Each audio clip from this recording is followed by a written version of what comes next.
வெற்றிவேல் முருகனுக்கு அரோகரா. இன்று நம்ம சேனலில் கந்தபுராணம் பகுதி 3 தான் பதிவு செய்ய போகிறேன். ஏற்கனவே கந்தபுராணம் பகுதி 1, கந்தபுராணம் பகுதி 2 பார்த்துருந்தா இந்த 3வது பகுதி புரியும்.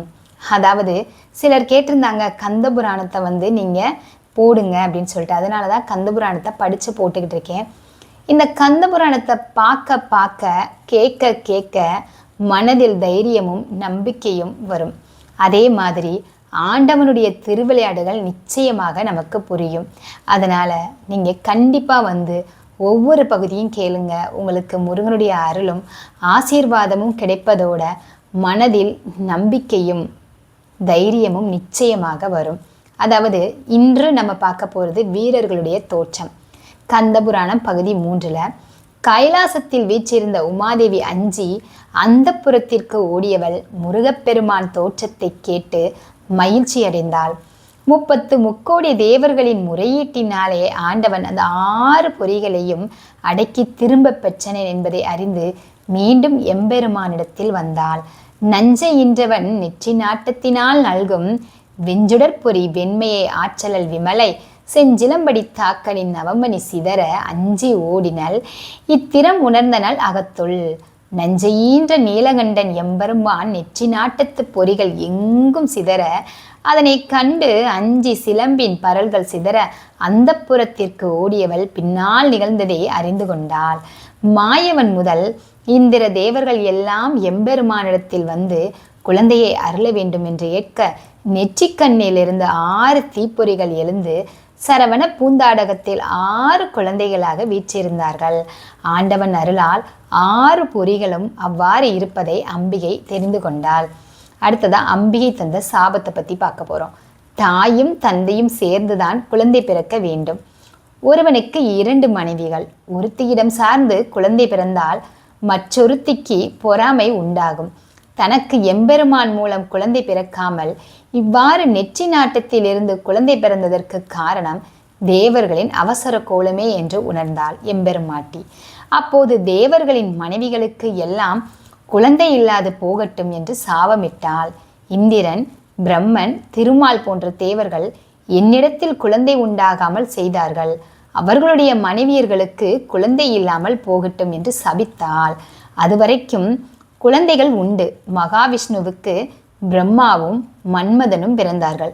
பின்னர் குழந்தைகள் இல்லை. அப்போதே அம்பிகைக்கு தெரியும் அதிகமான ஜனத்தொகை இருக்கக்கூடாது என்று. அதனால் கட்டுப்பாடு செய்துவிட்டாள் என்று தோன்றுகிறது. நாம் இப்போதுதான் குழந்தை கட்டுப்பாட்டை மேற்கொண்டிருக்கிறோம். அம்பிகை பரமேஸ்வரனிடம் தான் சென்று மீண்ட காரணத்தை சொன்னாள். ஏன் போனாய், ஏன் வந்தாய் என்று ஆண்டவன் கேட்கவில்லை. தேவர்கள் குறைகளை விண்ணப்பித்தவுடன் 6 பொறிகளை நீங்கள் தோற்றுவிக்க அதன் வெம்மையை தாங்காமல் நான் போனேன்.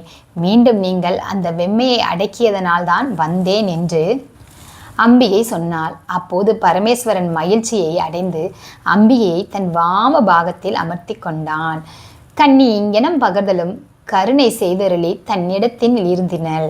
அதாவது இங்கே கன்னி என்று சொல்கிறார் ஆசிரியர். உயிர்கள் எல்லாம் அம்பிகையின் குழந்தைகளே.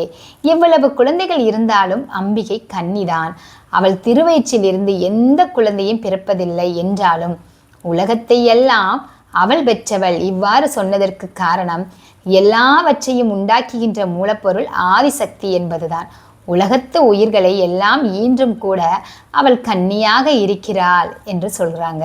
எம்பெருமாட்டி வேகமாக போன போது அவள் திருவடியில் அணிந்திருந்த சிலம்புகள் ஒன்றோடொன்று மோதி நவமணிகள் சிதறிவிட்டன.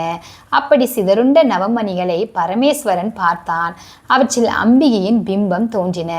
இறைவன் பார்த்து அந்த பிம்பங்களை நோக்கி நீங்கள் இங்கே வாருங்கள் என்று அழைத்தான். 9 பிம்பங்களும் வடிவம் பெற்று அம்பிகையைப் போல எழுந்து வந்தன. 9 வகையான மணிகளிலிருந்து வந்த பெண்களும் 9 வகையான நிறங்களோடு இருந்தார்கள்.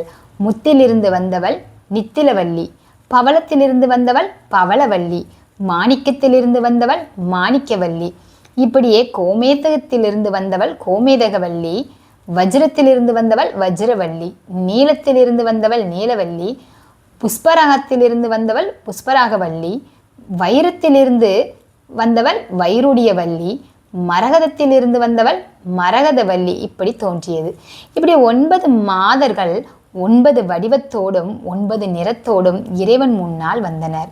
இங்கே கச்சியப்ப சிவாச்சாரியார் ஒரு உபமானம் சொல்கிறார். அம்பிகையின் திருவடி சிலம்பிலிருந்து தெரித்த மணிகளில் அவளுடைய திருவுருவம் தோன்றியது. எப்படி இருந்தது என்றால், சிவபெருமான் 3 சுடர்களிடையே அமர்ந்த செயல் போல இருந்தது என்று சொல்கிறார். சூரியன், சந்திரன், அக்கினி என்பன 3 சுடர்கள். சூரிய மண்டலத்து இடையிலும் சந்திர மண்டலத்து இடையிலும் அக்கினியின் நடுவிலும் சிவபெருமான் எழுந்தருளியிருக்கிறான். எங்கெங்கே ஒளி உண்டோ அங்கெல்லாம் இறைவன் அம்சம் இருக்கும். நாம் ஏற்றுகிற குத்து விளக்கிலும் ஆண்டவன் இருக்கிறான். வானத்தில் தோன்றுகின்ற 2 சுடர்களிலும் அவன் எழுந்தருளியிருக்கிறான்.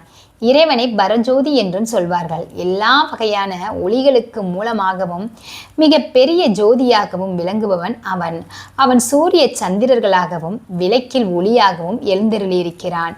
பரஞ்சோதி என்ற நிலையில் மனத்திற்கும் வாக்கிற்கும் அப்பாலாய் அவன் இருக்கிறான். காலம், தேசம் ஆகிய 2 எல்லைகளையும் கடந்தது அது. ஆதியும் அந்தமும் இல்லா அருட்பெருஞ்சோதி என்று மாணிக்க வாசகர் அந்த நிலையை சொல்கிறார். அது பெருஞ்சோதி, அருஞ்சோதியாகும். பெருஞ்சோதியாக இருப்பதுவே அருஞ்சோதியாகவும் இருக்குமா என்று ஒருவர் கேட்கலாம். பெருஞ்சோதியாக இருப்பது நம் கண்ணுக்கு தெரிய வேண்டும் என்பது அவர் எண்ணம். மின்சார விளக்குகளுக்கு எல்லாம் மூலமாக இருக்கிற மின்சார விளக்குகளுக்கு சக்தி ஜெனரேட்டரில் உள்ள மின்சாரம் கண்ணுக்கு தெரியாது. அதுபோல எல்லா சோதிகளுக்கும் மூல ஜோதியாக இருக்கிற பெருஞ்சோதி கண்ணுக்கு தெரிவதில்லை. பரஞ்சோதிக்கும் சூரிய சந்திர சுடர்களுக்கும் வேறுபாடு உண்டு. பரஞ்சோதி பொறிபுலன்களுக்கு அப்பால் இருக்கிறது. சூரிய சந்திரர்கள் நம்மால் காண்பதற்குரியவை. அவற்றை நம் கண்ணால் பார்க்கின்றோம். அதே மாதிரி பரஞ்சோதிக்கு எல்லை கிடையாது. சூரிய சந்திரர்களுக்கு கால எல்லை உண்டு, இடை எல்லை உண்டு. வானத்தில்தான் சூரிய சந்திரர்கள் இருப்பார்களே தவிர வீட்டுக்கு கொண்டு வர முடியாது. வானம் என்ற இடையெல்லை உடையவை அவை. இரவிலே சூரியன் வருவதில்லை, பகலில்தான் இருக்கும். அது கால எல்லை. காலதேச பரிச்சின்னம் என்று இந்த 2 எல்லைகளையும் சொல்வார்கள். பரஞ்சோதிக்கு எந்த விதமான எல்லையும் கிடையாது. சூரிய சந்திரராகிய சுடர்களுக்கு கால எல்லையும் இட எல்லையும் உண்டு. பரஞ்சோதியை சுடராக எழுந்தருளுகிறான். அவனே மறுபடியும் விளக்காக வருகிறான். விளக்கு எத்தகையது? அதுவும் ஜோதிதான். ஆண்டவன் வடிவம். தீப மங்கள ஜோதி நமோ நம அப்படின்னு சொல்லிட்டு அருணகிரிநாதர் சொல்றாரு. விளக்குக்கும் சுடருக்கும் வேறுபாடு உண்டு. சூரிய சந்திரர்களை நம் கண்ணால் காண முடியும். ஆனால் 2ஐயும் நம் வீட்டிற்கு கொண்டு வர முடியாது.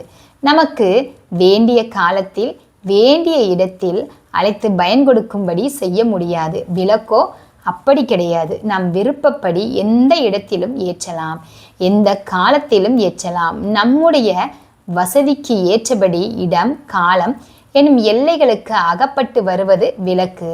ஆனாலும் அந்த விளக்கில் உள்ள சுடர் நம்மாலே உண்டு பண்ணப்படுவதில்லை.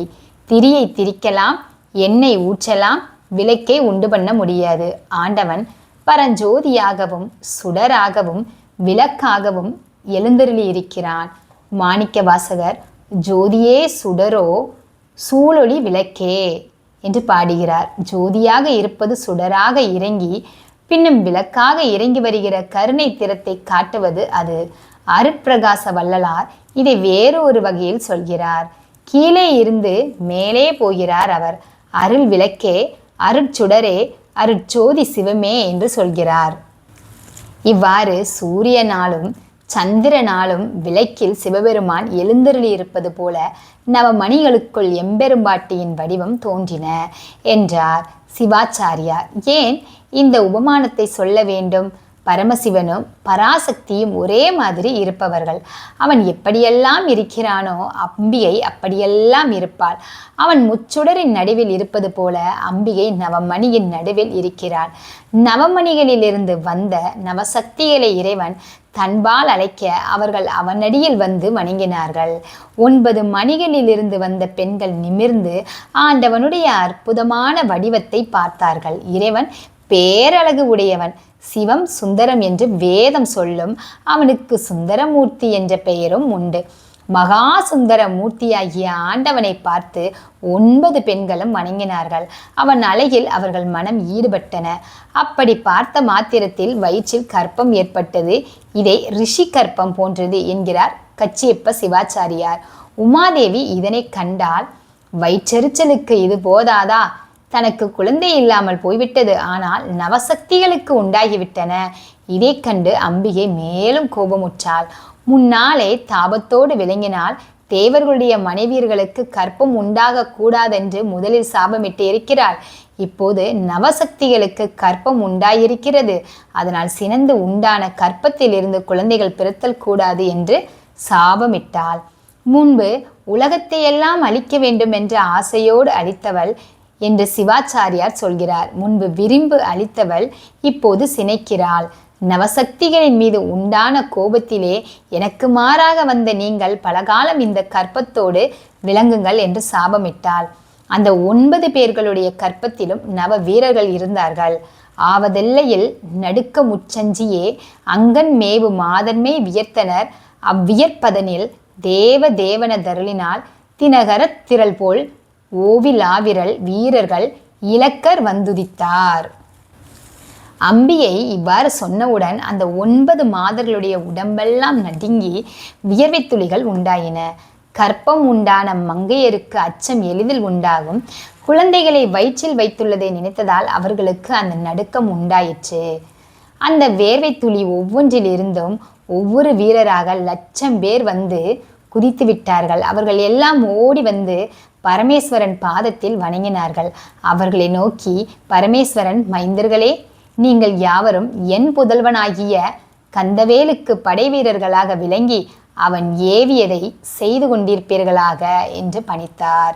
சிவபெருமானுடைய பார்வை பட்டு உண்டான நவசக்திகளின் வியர்வையிலிருந்து அவர்கள் தோன்றியதால் பரமேஸ்வரனுக்கு பிள்ளைகளாகி விட்டார்கள். இதைவிட வேறு பாக்கியம் என்ன வேண்டும்? உங்களுடைய பலத்தினால் அசுரர் பலத்தை அழிக்க கந்தவேலின் படைவீரராக ஆகுங்கள் என்று சொன்னார். நவசக்திகளுடைய கருவிலேயே பரமேஸ்வரனை புகழ்ந்து கொண்டு குழந்தையாக இருந்தவர்கள் நாளடைவில் அங்கேயே வளர்ந்து காளையாகி விட்டார்கள். அவர்கள் நந்தி தேவனை தலைவனாக கொண்ட சிவகணங்கள் உமாதேவியின் சாபம் இருந்ததனால் அவர்களால் வெளியே வர முடியவில்லை. கற்பத்திற்குள் இருந்ததனால் வேறு விதமான கவர்ச்சி இல்லை. அவர்கள் இறைவனை துதித்து கொண்டு இருந்தார்கள். சுகபிரம்ம ரிஷி போல அங்கேயே வளர்ச்சி பெற்றிருந்தார்கள். பூமியில் பிறந்தால் நம்முடைய உள்ளம் சிதைந்து போவதற்கான நிகழ்ச்சிகள் உள்ளன. சினிமா, டிராமா என்று நம்முடைய கவனத்தை இழுப்பதற்கு எத்தனையோ பொருட்கள் உள்ளன.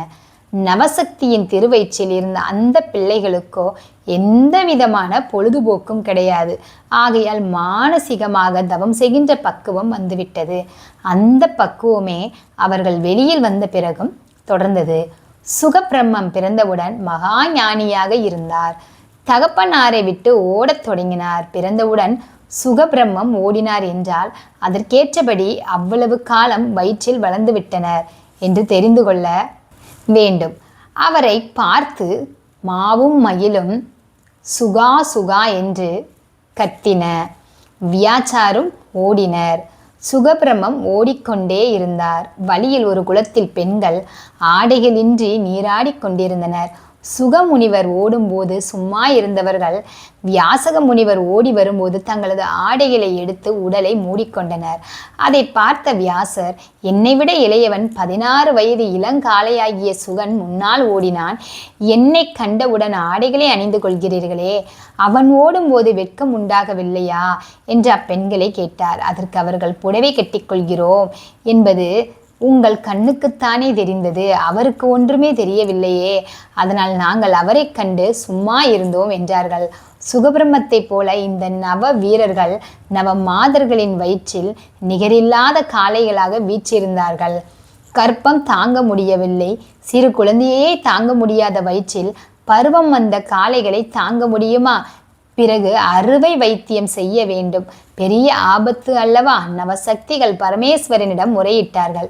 அவர் அம்பிகையை பார்த்து, நீ கோபம் மாறி இவர்களுக்கு அனுகிரகம் செய்ய வேண்டும் என்று சொன்னார்.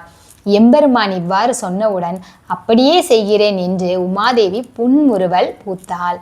வீட்டுக்காரரே பணிந்து வந்து கேட்கிறார் என்றால் பெண்களுக்கு மகிழ்ச்சி உண்டாவதற்கு ஐயம் ஏது? அம்பிகை நவசக்திகளை புன்முறுவலுடன் வந்து பார்த்து நீங்கள் பலமுடைய பெருவீரர்களை பெறுவீர்கள் என்று அருள் புரிந்தாள். இதை அந்த வீரர்கள் உள்ளிருந்தே கேட்டார்கள். அம்பிகையின் பரிவான அந்த வார்த்தையை கேட்டு 9 மாதர்களும் தனி இடத்திற்கு சென்று 9 வீரர்களை பெற்றார்கள். அப்படி பிறந்தவர்கள் வீரம் என்ற அடையை உடைய பெயர்களை பெற்றார்கள். நவரத்தினங்களில் மிகச்சிறந்தது மாணிக்கம். அதன் அதிதேவதை சூரியன். அதுதான் தலையாய மணி. அந்த மாணிக்கவல்லி வயிற்றில் வீரபாகு பிறந்தார். அதாவது பேர ஆகவே உடையவன் இளவல்பேரருளால் சூர ஆகலம் வானவர் பெறாவகை தொலைப்பான் ஏற வாகுரும் செம்மணி பாவை தன்னிடத்தில் வீரவாகு வந்து துதித்தனன் உலகெல்லாம் வியப்ப. அதாவது பேர ஆகவே உடையவன் வேறிடங்களுக்கு செல்ல பெருச்சாலியாகிய வாகனத்தை உடைய விநாயகர் சூர ஆகலம் சூரனால் உண்டாகிய துன்பம் ஏற வாகு ஊரும் அழகுடைய நன்மையை பெற்ற என்று அர்த்தமா. விநாயகருடைய இளவலாகிய முருகப்பெருமான் பேரருளால் சூரனால் வந்த துன்பத்தை போக்க மாணிக்கவல்லி வயிற்றிலே உலகமெல்லாம் ஓப்ப வீரபாகு வந்து தோன்றினார். இப்படி ஏன் சொன்னார்? வீரபாகு முருகப்பெருமான் தம்பியாக பிறக்கிறார். அங்கே எல்லோரும் சகோதர ஒற்றுமை உடையவர்கள்.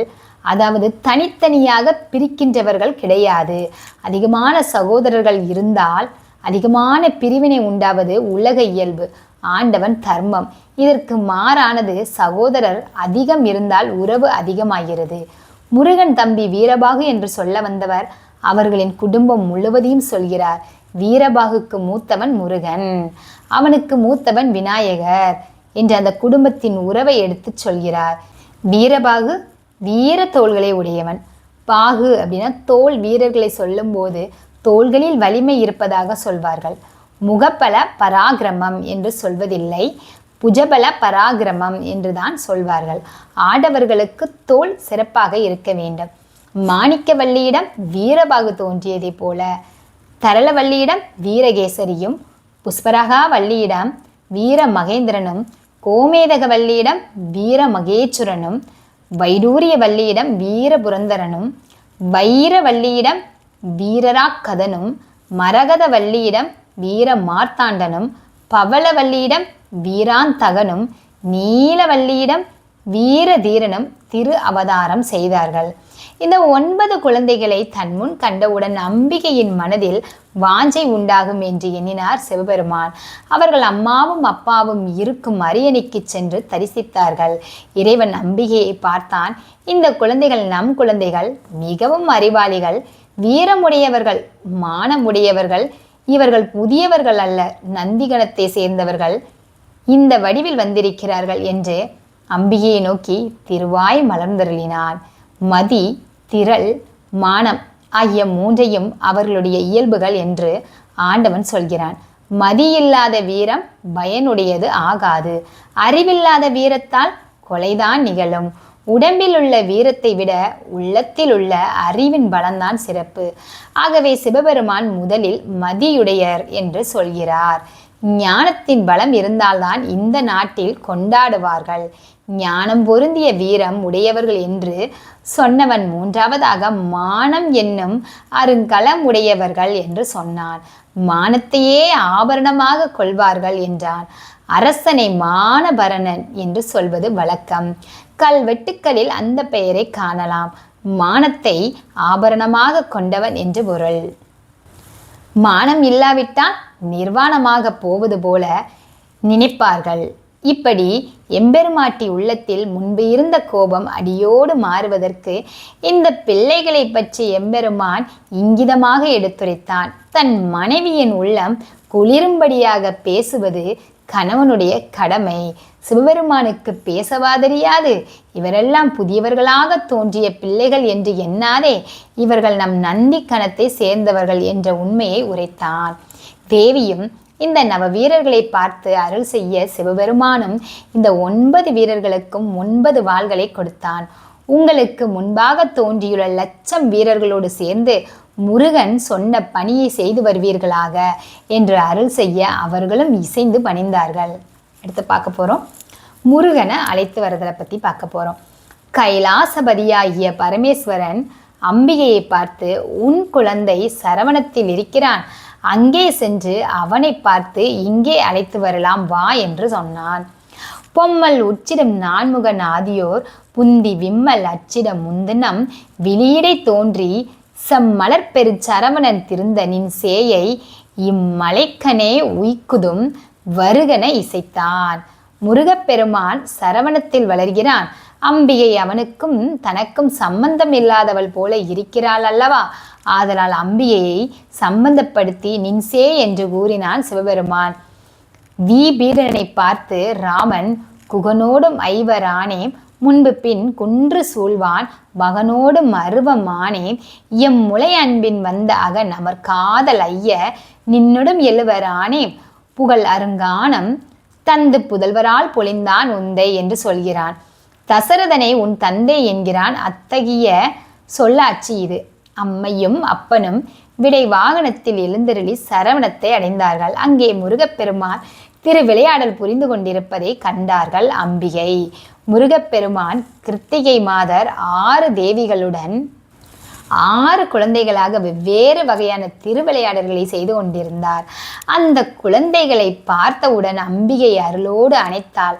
அப்படி அணைத்தவுடன் 6 திருமுகங்களும் 12 கரங்களும் கொண்ட ஒரு திருவுருவமாக பழைய உருவத்தோடு ஆகிவிட்டான் முருகன். சரவணன் தன்னில் தனது சேய் 6 தமையும் 2 கரங்களால் அன்புடன் எடுத்தனள். புள்ளி திருமுகங்களோர் 6 பன்னிரு புயம் சேர்ந்த உருவம் ஒன்றென செய்தனள். உலக மீன்றுடையாள் முன்பு தோன்றிய போது அருமுருவமாயி என்று சொன்னார் கச்சியப்பர். 6 மாமுகங்களும் 12 திருக்கரங்களும் உடையவனாக எம்பெருமான் முன்பு தோன்றினான். இடையில் 6ஆக பிரிந்தான். மறுபடியும் உமையவள் ஒன்றுபடுத்தி சேர்த்தாள். இதன் தத்துவம் என்ன? உலகத்தில் 6 உயிர்களுக்கு அனுக்கிரகம் பண்ண வேண்டும் என்றால் பராசக்தியின் துணை இல்லாமல் ஆகாது. ஒரு பாத்திரத்திற்கு ஈயம் பூச வேண்டுமானால் வெறும் ஈயம் மட்டும் போதாது. பாத்திரத்தை நன்றாக கழுவி காய்ச்சி அதில் ஈயத்தை உருக்கிவிட்டால் ஒட்டாது.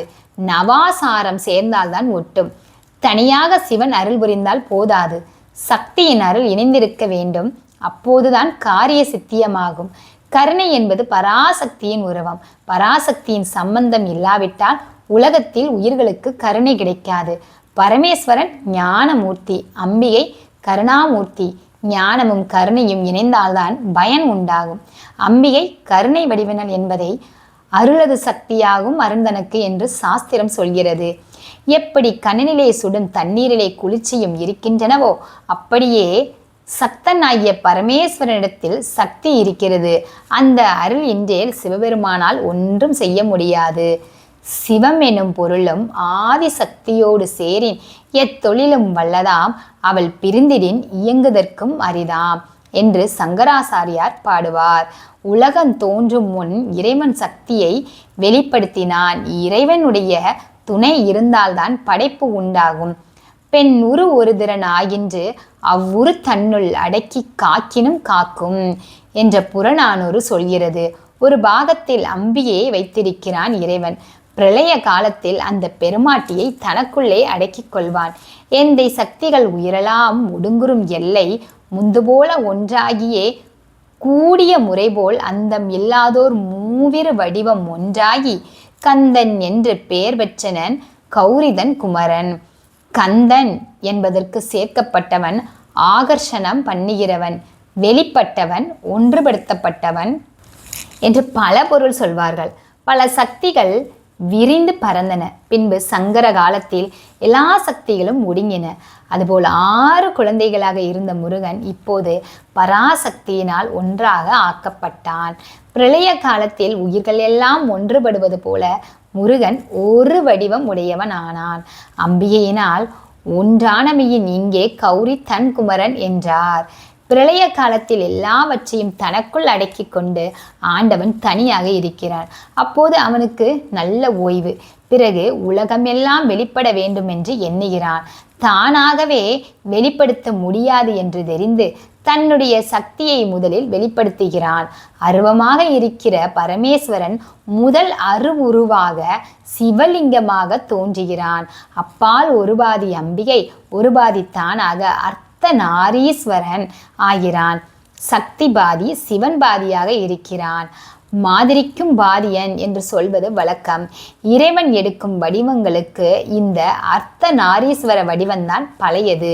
தோளும் துகிலும் குலையும் சுருள் தோடும் பால் வெள்ளை நீரும் பசும் சாந்தும் பைங்கிலியும் சூளமும் தொக்க வளையும் உடைத்தொன்மை கோலமே நோக்கி குளிர்ந்து ஊதாய் கோத்தும்பி என்று மாணிக்க வாசகர் இதை சொல்கிறார்.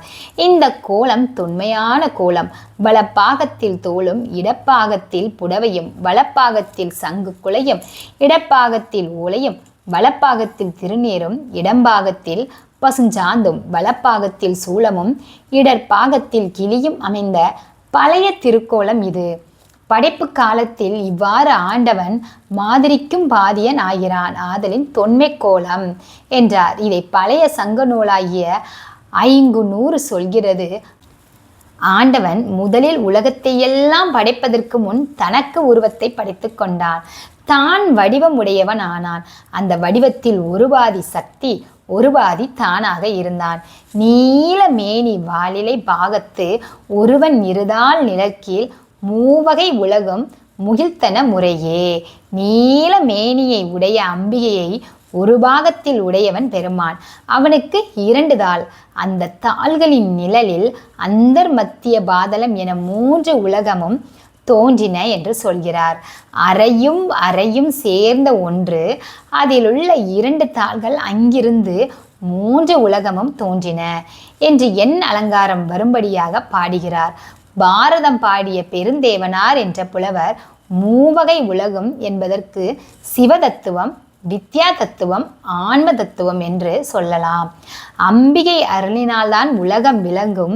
இன்றேல் உலகம் வடிவு எடுக்க முடியாது. சமைக்க வேண்டிய பொருட்களையெல்லாம் ஆடவன் கொண்டு வந்து போட்டாலும் அதை பக்குவப்படுத்தி உண்ணும்படியாக சமைப்பவள் தாய். அதுபோல் உயிர்கூட்டங்களுக்கு அவரவர் வினைக்கு ஏற்ப அனுபவம் உண்டாகும்படியாக அருள் செய்வது அன்னையின் செயல். பரமேஸ்வரனது ஞான கண்ணிலிருந்து எழுந்தருளிய முருகன் பராசக்தியின் அணைப்பினால் உலகத்திற்கு அருள் புரிகின்ற ஆற்றலை பெற்றான். அவள் அணைத்தவுடன் அவனுடைய 6 வடிவமும் ஒரே வடிவமாயின. முன்பே பரமசிவ குமாரனாக இருந்தவன் இப்போது சிவசக்தி குமாரனாக ஆகிவிட்டான். முன்பு நுட்பமாக இருந்தவன் இப்போது திட்பமாக பலருக்கும் பயன்படும் பொருளாக ஆகிவிட்டான். முன்னாலே வெறும் தங்கமாக இருந்தான், இப்போது பனிப்பொன்னாக ஆகிவிட்டான். ஆபரணமாக உள்ள பொன்னுக்கு பனிப்பொன் என்று பெயர். வெறும் தங்கத்தினால் பயன் இல்லை. அது ஆபரணமாக உரு எடுத்தால்தான் அணிந்து கொள்வார்கள். ஆகவே உலகம் எல்லாம் முருகனால் பயன்பெற வேண்டுமானால் அவன் பராசக்தியின் சம்பந்தத்தை முழுமையாக பெற வேண்டும். இதுவரைக்கும் முருகன் செய்த திருவிளையாடல்கள் சக்தியின் தொடர்பு இல்லாத சாதாரண திருவிளையாடல்கள். இனிமேல் அம்பிகையின் திருவருளால் பெரிய பெரிய திருவிளையாடல்களை பண்ண போகிறான். பார்வதி அம்மை 6 குழந்தைகளையும் அணைத்து ஒன்றாக்கிய போது முருகன் 6 முகங்களும் 12 கைகளும் உடையவனாக ஆனான். இந்த செய்தியை எண்ணி திரிசிரபுரம் மகாவித்துவான் மீனாட்சி சுந்தரம் பிள்ளை அவர்கள் திருவிடைக்களி முருகன் பிள்ளை தமிழில் ஒரு அற்புதமான கற்பனையை அமைத்திருக்கிறார். பிள்ளைத்தமிழ் நூட்களில் ஆண்பால் பிள்ளைத்தமிழ், பெண்பால் பிள்ளைத்தமிழ் என்று 2 வகைகள் உண்டு. குழந்தை பருவத்தில் ஆண்களுக்கும் பெண்களுக்கும் வேறுபாடு கிடையாதுன்னு சிலர் சொல்கிறாங்க. ஆனால் இயற்கையாகவே அவர்களுக்கிடையே ஒரு வேறுபாடு இருந்திருக்குது. தந்தை கடையிலிருந்து பல பொம்மைகளை வாங்கி கொண்டு வந்து போடுகிறார். அதில் சைக்கிள் இருக்கிறது, அம்மி குலவி இருக்கிறது, செப்பு இருக்கிறது, பானை இருக்கிறது, துப்பாக்கி இருக்கிறது. ஆண் குழந்தை துப்பாக்கியையும் சைக்கிளையும் எடுத்துக்கொள்வான். பெண் குழந்தை அம்மியையும் செப்பையும் எடுத்துக்கொள்வாள். அப்போதே அவளுக்கு தன்னை அறியாமலே தான் பெண் என்ற உணர்ச்சி உண்டாகி விடுகிறது. சிறிய பெண்கள் வீதியில் மண்ணினால் சிறு வீடு கட்டுவார்கள். சிறிய இலையை போட்டு அதிலே மண்ணை சோறாக இட்டு விருந்து போடுவார்கள். சிற்றில் அமைத்து சிறு சோறு சமைத்து விளையாடுவது பெண்களுடைய வழக்கம். பெண் குழந்தைகள் சிற்றில் கெட்ட ஆண் குழந்தைகள் அந்த வீட்டை காலால் தட்டி அழித்து விடுவார்கள். கட்டுவது பெண் தன்மை, அதை தட்டுவது ஆண் தன்மை என்பது சின்னஞ்சிறு பருவத்திலே தோன்றிவிடுகிறது. அப்பொழுது அந்த பெண்கள் எங்கள் வீட்டை அழிக்காதே என்பார்கள். அப்படி ஆண் குழந்தையை பார்த்து பெண் குழந்தைகள் சொல்வதாக அமைந்த பருவம் தான் சிற்றீர் பருவம். ஆண்பார் பிள்ளை தமிழில் வருவது இது. திருவிடைக்கலியில் உள்ள பெண்கள் பராசக்தி வாழ்க, பராசக்திக்கு ஜே என்று வாழ்த்துகிறார்கள். ஏன் தெரியுமா? அம்பிகை எங்களுக்கு சிறப்பாக ஒரு உபகாரம் புரிந்திருக்கிறாள். அந்த காலத்துல 6 குழந்தைகளாக இருந்த முருகப்பெருமான கையால் அணைச்சு ஒரே திருவுருவம் ஆக்கினாள். அப்படி ஆக்கிய போது அவனுக்கு 6 திருமுகங்களும் 12 கண்களும் 12 கைகளும் இருக்கும்படியாக வைத்தாள். நல்ல வேளையாக 12 கால்களும் அப்படியே இருக்கும்படி வைக்கவில்லை. எங்களிடத்தில் உள்ள பரிவினால் அப்படி செய்தால் என்று நினைக்கிறார்கள். 12 காலாலும் நாங்கள் கட்டும் சிற்றில்களை அழித்தால் நாங்கள் என்ன செய்வோம்? ஆகவே நாங்கள் செய்த புண்ணியத்தால் 2 காலாக ஆக்கினாள். 2 கால்களே இருந்தும் கூட நீ செய்கின்ற குறும்பு எங்களால் பொறுக்க முடியவில்லையே என்று அந்த சிறுமியர்கள் முருகனை நோக்கி சொல்கிறார்கள். முருகன் 6 முகங்களோடும் 12 கைகளோடும் ஒரு திருவுருவத்தை பெற்றான். கிருத்திகை மாதர்களுக்காக 6 குழந்தைகளாக ஆனான். இப்போது அம்பிகையின் திருவருளால் ஒரே குழந்தை ஆனான். இனிமேல் பால் கொடுக்க வேண்டும் அல்லவா? அம்பிகைக்கு உண்ணாமுலை என்று பெயர். அம்பிகையின் கணத்தில் வாய் வைத்து யாரும் பால் அருந்துவதில்லை. திருஞான சம்பந்தருக்கு கிண்ணத்தில் பால் கறந்து கொடுத்தாள் என்று பெரிய புராணம் சொல்கிறது. இங்கும் முருகப்பெருமானுக்கு ஒரு அழகான மாணிக்க வள்ளத்தில் தன்னுடைய தனத்திலிருந்து பொழிந்த பாலை முருகப்பெருமானுக்கு ஊட்டினாள் அம்பிகை. ஆண்டவன் எல்லாம் வல்லவன், எல்லாம் அறிந்தவன் என்று நாம் கேள்விப்படுகிறோம். அவன் எவ்வளவு சக்திமானாக இருந்தாலும் அவனை பற்றி நாம் கவலை கொள்ள மாட்டோம். அமெரிக்காவில் ஒரு நாளில் $600 சம்பளம் வாங்குகிற ஒருவன் இருக்கிறான் என்றால் அதை பற்றி நாம் கேட்டு வியந்து பிறகு மறந்து விடுகிறோம். ஆனால் நாம் இருக்கும் தெருவில் 3ஆம் வீட்டில் $300 சம்பளக்காரர் ஒருவர் இருக்கிறார். அவர் 25ஆம் தேதி நமக்கு கையில் பணம் இல்லாத போது 5 கேட்டால் தருவார் என்பதை அறிந்தால் அவருக்கு தெரிந்த நண்பர் மூலமாக அவரை பழக்கம் செய்து கொள்ள விரும்புவோம். காரணம் என்ன? அவராலே நமக்கு ஒரு உபகாரம் ஆகும் என்ற எண்ணம்தான். அதுபோல பரமேஸ்வரன் அகடி தகடான சாமர்த்தியம் உள்ளவன் என்றால் அதை கேட்டு நாம் வியப்பு அடைவோம், அவ்வளவுதான். ஆனால் அவனிடம் இருந்து நாம் பெறக்கூடிய பொருள் ஒன்று இருக்கிறது என்று சொன்னால் அவனை நாட வேண்டும் என்ற எண்ணம் நமக்கு தோன்றுகிறது. அவனிடத்தில் அத்தகைய பொருள் ஒன்று இருக்கிறது, அதுதான் கருணை. அவன் கருணை நிரம்பியவனாக வள்ளலாக இருப்பதனால் நாம் நன்மை பெறலாம், நாம் குறைகளை நிரப்பிக் கொள்ளலாம் என்று எண்ணுகிறோம். அவன் கருணாமூர்த்தி என்பதை அறிந்து அவனிடம் பக்தி செய்கிறோம். அம்பிகை முருகனுக்கு ஊட்டிய பால் கருணை மயமானது. அது மலத்தை சேராமல் தடுக்க செய்வது, பரம ஞானமாக விளங்குவது.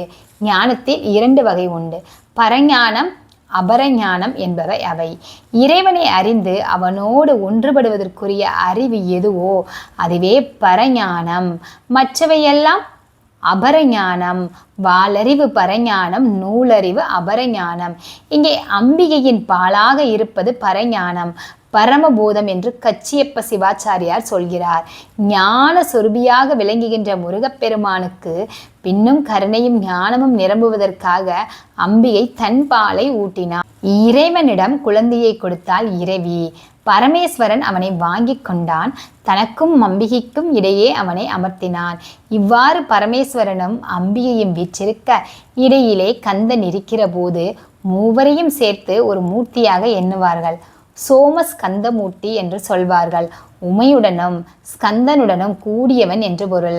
சிவபெருமானுக்கு பல வகையான திருவுருவங்கள் இருந்தாலும் முக்கியமானவை 25 உருவங்கள் என்று சிவபுராணம் கூறும். அதில் முதலாக இருப்பது லிங்கோத்பவ மூர்த்தி. சோமஸ்கந்தர் ஒரு மூர்த்தி. அந்த கோலத்தை 3 மூர்த்திகளாக எண்ணக்கூடாது. ஆணும் பெண்ணும் இணைந்த அர்த்தநாரீஸ்வர வடிவில் இறைவன் ஒருவனாகவே இருப்பான். அது ஒரே மூர்த்தி தான். அதுபோலவே சோமஸ்கந்தன் 3 உருவங்கள் சேர்ந்த ஒரே மூர்த்தி. சோமஸ்கந்த மூர்த்திக்கு ஒரு ஓமை சொல்கிறார் கச்சியப்பர். பகலுக்கும் இரவுக்கும் நடுவில் சந்தியா காலம் இருக்கிறது. இந்த சந்தியா காலம் மிக குறுகிய அளவு உரியது. சிறிய காலம்தான் இருக்கும். எப்போதுமே சந்தியா காலம் இருந்தால் எப்படியோ அப்படி முருகன் இருக்கிறான். பகல் போன்ற சிவனுக்கும் இரவு போன்ற அம்பிகைக்கும் நடுவிலே இருக்கிறான். சந்தியா காலத்தில் பகலின் தன்மையும் இரவின் தன்மையும் இருக்கும். அதாவது பகலின் வெளிச்சமும் இரவின் குளிர்ச்சியும் ஒன்றுபட்டு இருக்கும்.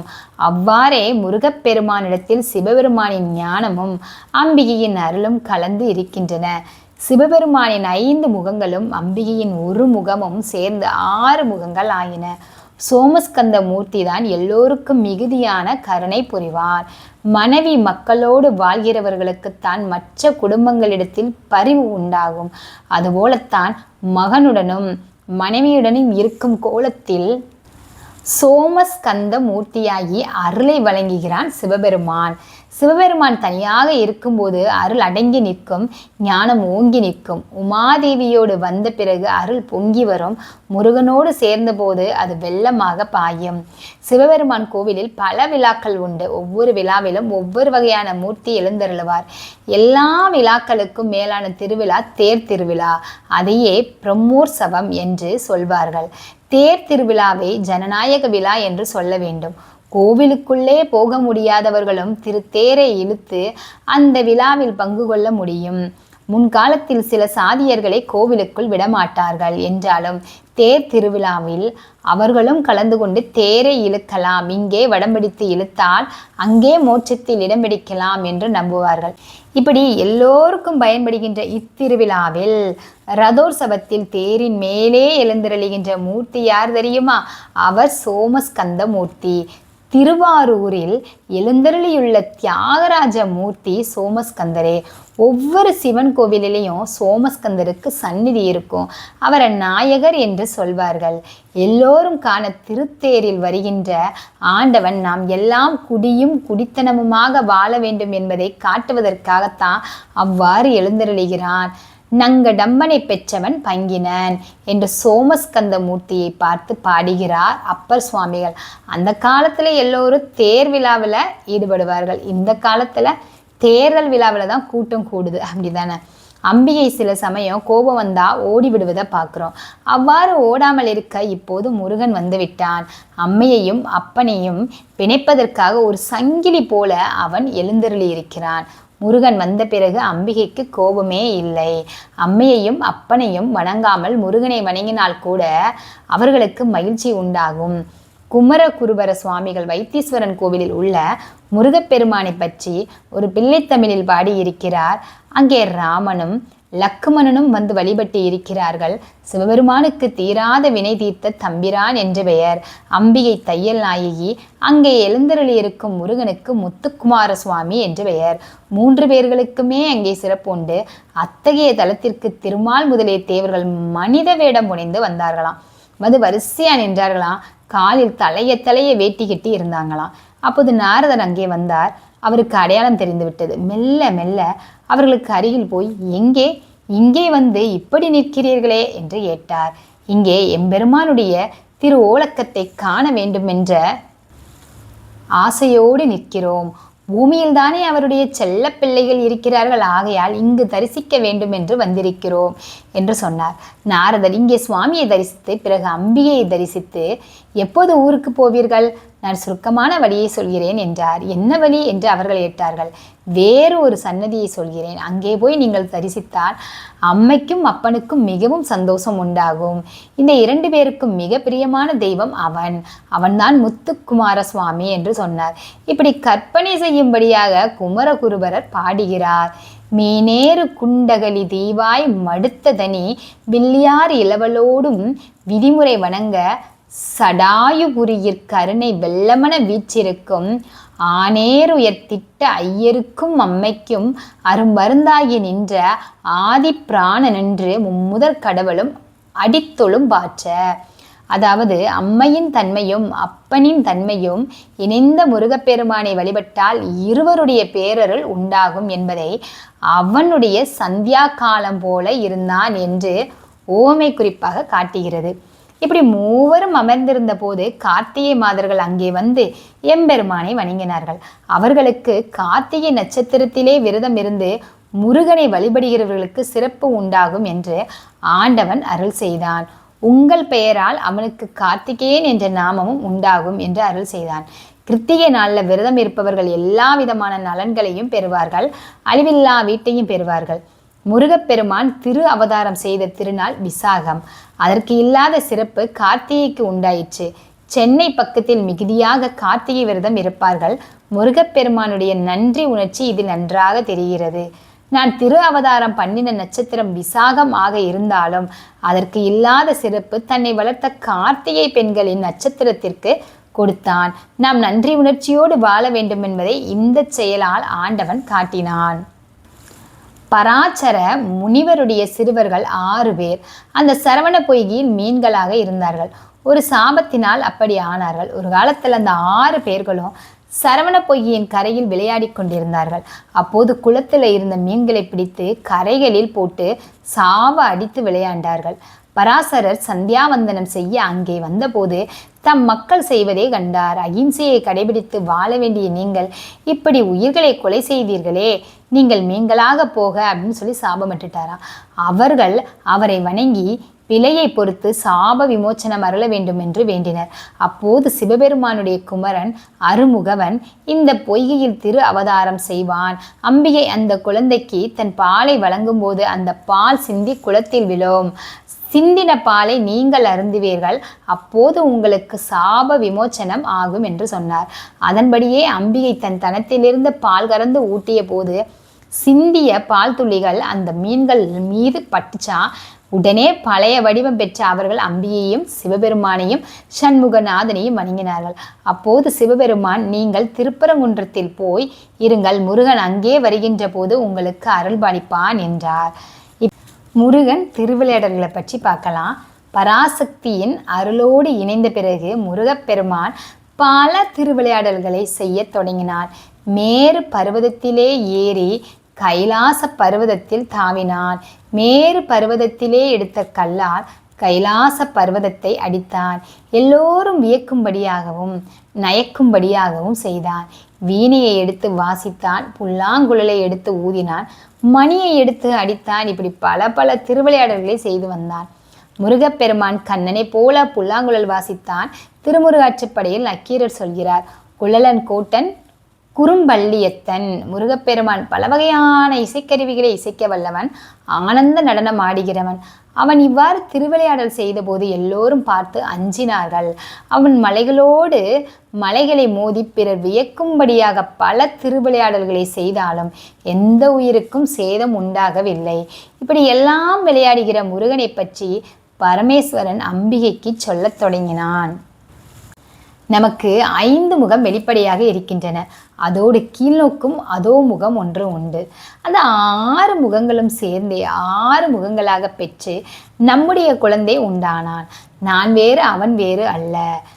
பஞ்சாட்சரத்தில் ஓம் என்ற பிரணவம் சேர்ந்தால் 6 எழுத்து அமையும். அந்த 6 எழுத்துக்களே முருகனுடைய 6 எழுத்துக்களாக வந்தன. அவனை குழந்தை என்று எண்ணாதே. நம்மிடத்தில் உள்ள எல்லா சக்தியும் அவனிடத்தில் உள்ளன. நீயும் நானும் சேர்ந்தவனே அவன். நாம் எங்கும் இருப்பதும் போல அவனும் எங்கும் நிறைந்திருக்கிறான். பிரம்மானந்த சொருபியாக உள்ளவன். அவனுக்கு உலகத்தில் நடக்கின்ற எல்லாமே தெரியும். யார் யார் தன்னை வணங்குகிறார்களோ அவர்களுக்கு என் போலவே எல்லா போகங்களையும் இம்மையில் அருள்வான். அழிவு இல்லாத வீடு பேச்சையும் அளிப்பான். இப்படி சிவபெருமான் முருகப்பெருமானின் பெருமைகளை எடுத்து சொன்னார். பாதாளத்தில் உள்ள பாம்புகளை பிடித்து அட்ட திக்கில் உள்ள மலைகளை கட்டி தேர் போல இழுக்கிறான். மலைகள் எல்லாம் புரண்டு வந்தாலும் பாம்புகளே கயிறாக இருந்தாலும் எந்த உயிருக்கும் தீங்கு உண்டாகவில்லை. அவன் ஆற்றல் மிக்க குமரனாக இருக்கிறான். அதே சமயத்துல அருள் நிரம்பியவனாகவும் இருக்கிறான். அதாவது யாருக்குமே விளையாட்டுல கூட துன்பம் வரக்கூடாது அப்படின்னு நினைப்பது அவனுடைய தெய்வத்தன்மை. அசுர குழந்தை விளையாடினால் கணத்திற்கு 1000கணக்கான உயிர்கள் மரணம் அடையும். முருகனோ தெய்வ குழந்தை, கருணை வள்ளல். ஆகவே அவன் செய்கிற விளையாட்டில் பார்ப்பதற்கு அச்சம் இருந்தாலும் யாருக்குமே இடையூறு உண்டாகவில்லை. ஒரு எறும்புக்கு கூட தீங்கு உண்டாகவில்லை. இந்திரன் முதலிய தேவர்களே இந்த விளையாட்டை கண்டு திகைத்தனர். நாம் இறைவனிடம் விண்ணப்பித்து கொண்டபடி திரு அவதாரம் செய்த முருகன் இவன்தான் என்று அவர்களால் தெரிந்து கொள்ள முடியவில்லை. யாரோ தோற்றத்தில் குழந்தை மாதிரி இருக்கிறான், ஆனால் செய்கின்ற காரியங்களை பார்த்தால் அசுரை குழந்தை போல தோன்றுகிறது என்று எண்ணினார்கள். இப்படியே விட்டு இருந்தால் நமக்கு பெரிய ஆபத்து வந்துவிடுமோ, இவன் யாரோ தெரியவில்லை, அசுரனாகவும் தோன்றவில்லை என இந்திரன் பயந்தான். முருகனோடு போர் செய்ய வேண்டும் என்ற எண்ணம் அவனுக்கு உண்டாயிற்று. உடனே அவன் தேவர்களுடன் சேர்ந்து முருகனோடு போர் செய்தான். முருகன் விட்ட ஒரு அம்பினால் யுத்தம் முடிந்தது. இந்திரன் மயங்கி வீழ்ந்தான். தேவர்கள் விட்ட அம்புகளோ ஆண்டவனுடைய பாதத்திலே மலர்களைப் போல விழுந்தன. பல பேர் இறந்தனர், பாதி பேர் ஓடி போனார்கள். அப்போது நாரத தேவகுருவாகிய வியாழ பகவானிடம் வந்து செய்தியை சொன்னார். வியாழ பகவான் முருகப்பெருமானை பிழை பொறுக்கும்படி பிரார்த்தனை செய்தார். அறியாமல் செய்த பிழைகளை பொறுத்து அவர்களை எல்லாம் எழுப்ப வேண்டும் என்று கேட்டுக்கொண்டார். அப்படியே முருகன் அவர்களை எழுப்பினார். அவர்கள் எழுந்து முருகப்பெருமானை துதி செய்ய தொடங்கினர். நம என்று அர்ச்சனை செய்வது போல திருநாமத்தை சொல்லி வணங்கினார்கள். என்றும் இளையவனாக இருக்கின்ற எம்பெருமானே, உன் பெருமையை நாங்கள் தெரிந்து கொள்ளவில்லையே என்று வருந்தினார்கள். முருகப்பெருமான் என்றும் இளையவனாக இருப்பவன் என்று அகலாத இளமைக்கார என்று அருணகிரிநாதர் சொல்வார். என்றும் இளையாய் அழகியாய் என்பது ஒரு பழைய பாட்டு. இந்திரன் முதலிய தேவர்கள் முருகப்பெருமானை தொழுதபோது முருகன் அவர்களை பார்த்து, நம்மை குழந்தை என்று எண்ணி நம்மோடு போர் செய்தீர்கள், இப்போது நமது விஸ்வரூபத்தை காட்டுவோம் என்று திருவாய் மலர்ந்தருளி பெரிய உருவத்தை எடுத்துக்கொண்டான். அவனுடைய திருவடிகள் பாதாளம் எல்லாம் நிறைந்திருந்தன. 8 திசையெல்லாம் அவன் தோள்கள் படர்ந்திருந்தன. ஆகாயத்தில் ஒன்றி இருந்தன முடிகள். பெரிய சுடர்கள் நயனங்களாக இருந்தன. நடுவில் உள்ள இடங்களெல்லாம் அவனுடைய திருமேனி. அவனுடைய திருவாயிலிருந்து வேதம் வெளிப்பட்டது.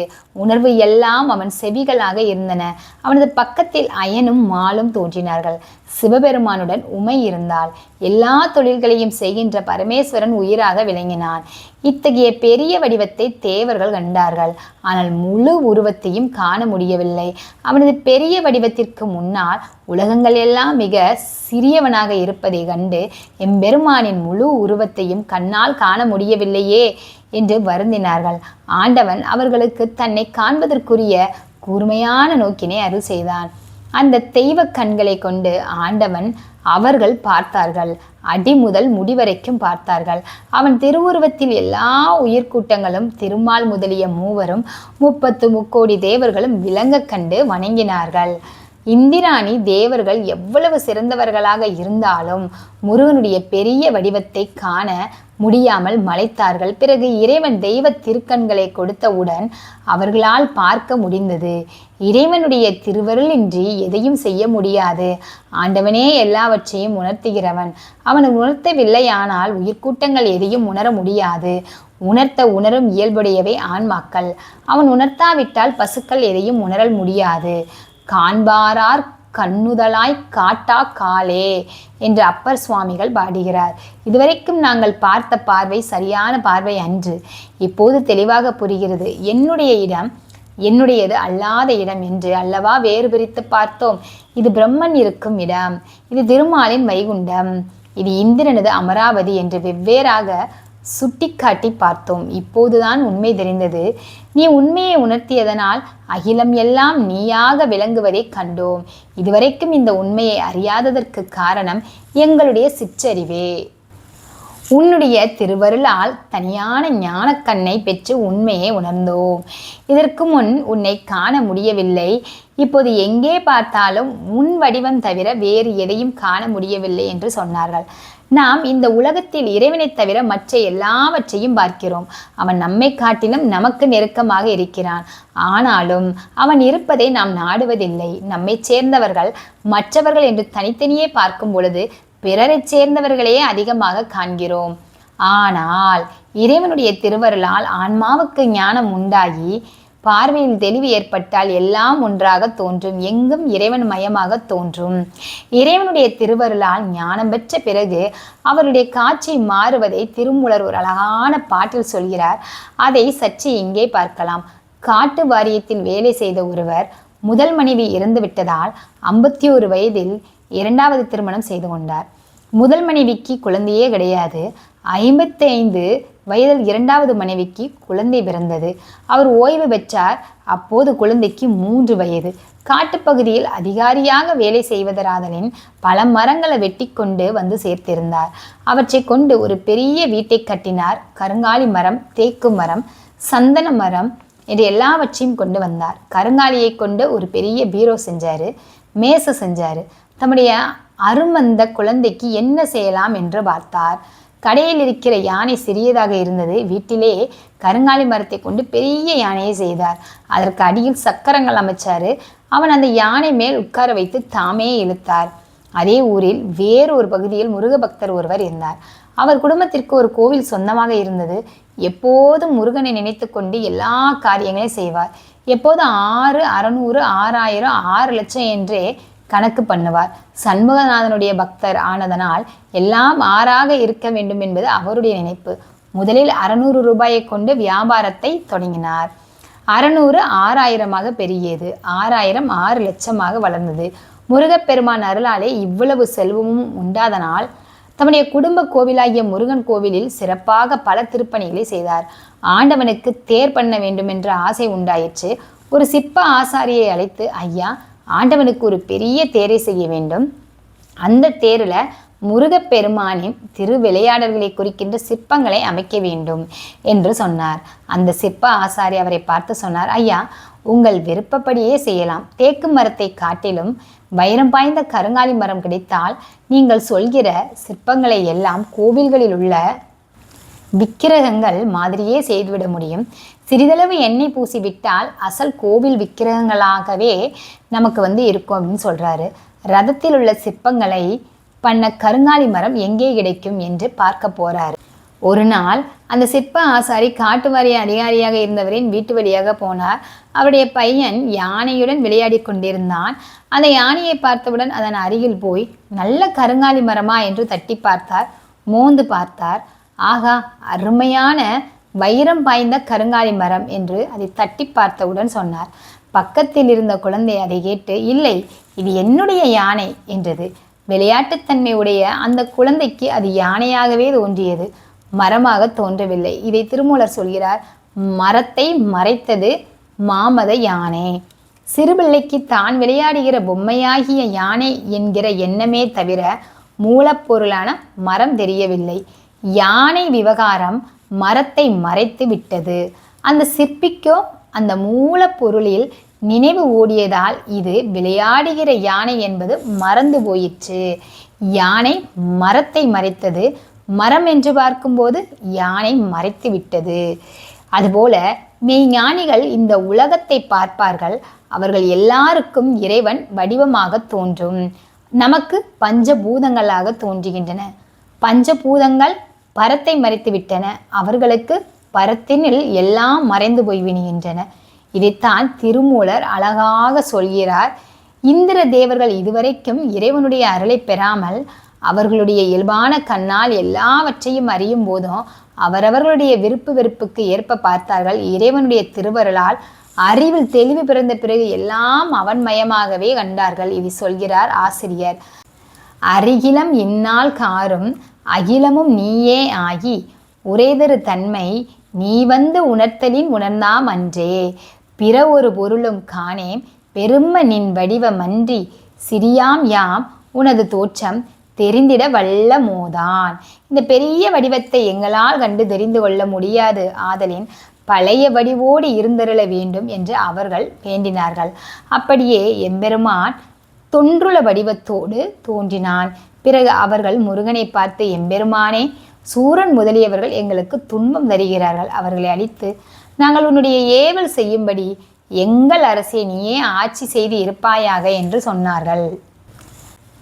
அதை கேட்ட ஆண்டவன் நகைத்தான். குழந்தை தன் மேசையை காட்டி, அப்பா, நீ இதை வைத்துக்கொள் என்று சொன்னான். தந்தை எப்படி மகிழ்வானோ அதே போல இறைவன் மகிழ்ந்தான்.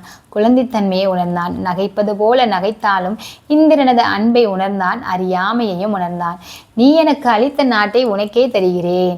நான் தேவ சேனாபதியாக இருந்து அசுரர்களுடைய கொட்டத்தை எல்லாம் அடக்குகிறேன், நீ சற்றும் கவலை அடையாதே என்று அனுக்கிரகம் பண்ணினான். முருகன் திருவிளையாடல் செய்யும் போது எவற்றையெல்லாம் வெவ்வேறு இடங்களில் மாற்றி வைத்தானோ அவற்றையெல்லாம் இந்திரன் விண்ணப்பித்து கொண்டபடி மீண்டும் வழக்கப்படி இருக்கும்படி செய்தான். பிறகு இந்திரன் மயனை கொண்டு பெரிய மணிமண்டபம் அமைத்து முருகனை அங்கே வீற்றிருக்க செய்து ஆராதனை செய்தான். முருகனிடம் விடைபெற்று கொண்ட தேவர்கள் யாவரும் தம் தம் இடங்களை அடைந்தார்கள். முருகப்பெருமான் இருந்த இடத்தில் இமையவர்கள் பூஜை செய்து வணங்கியமையினால் இமாச்சலத்தில் உள்ள அந்த பகுதியை கந்தகிரி என்று யாவரும் சொல்ல தொடங்கினார்கள். அங்கே சில நாள் முருகன் இருந்தார். உலகம் நன்மை பெற வேண்டி நாரதர் ஒரு யாகம் செய்தார். அதில் ஒரு ஆடு எழுந்தது. எல்லோரையும் தொலைக்கிற பயங்கரமான ஆற்றலுடன் அது வந்தது. அதை கண்டு தேவர்கள் நடுங்கினார்கள். முருகப்பெருமானிடம் வந்து முறையிட்டார்கள். அப்போது முருகன் வீரவாகுவை நோக்கி அந்த ஆட்டை கொண்டு வா என்று ஏவ அவரும் அங்கே சென்று ஆட்டின் இரு கொம்புகளையும் பிடித்து இழுத்து கொண்டு வந்து எம்பெருமானிடம் விட்டனர். ஆடலன் தொழில் மேல் கொண்டே அனைவரும் இரிய செல்லும் மேட மஞ்சுரவே ஆர்த்து விரைந்து போய் வீரவாகு கோடவை பற்றி ஈர்த்து கொண்டுராய் கையிலை நன்னி ஏடுரு நீபத் தண்டார் இளையவன் முன்னர் உய்த்தான். அதாவது அதன் பிற நாரத முனிவர் தம் வேள்வியை நிறைவேற்றினார். வீரவாகு தேவர் கொண்டு வந்த ஆட்டின் மேல் ஆண்டவன் ஏறி அமர்ந்தான். அது முதல் முருகப்பெருமானுக்கு உகந்த வாகனங்கள்ல அதுவும் ஒன்றாயிடுச்சு. இதோட கந்தபுராணத்துடைய பகுதி 3வது பகுதி முடியுது. அடுத்த பகுதியை கண்டிப்பாக அடுத்து வரும் பகுதிகளை நம்ம பார்க்கலாம். வெற்றிவேல் முருகனுக்கு அரோகரா.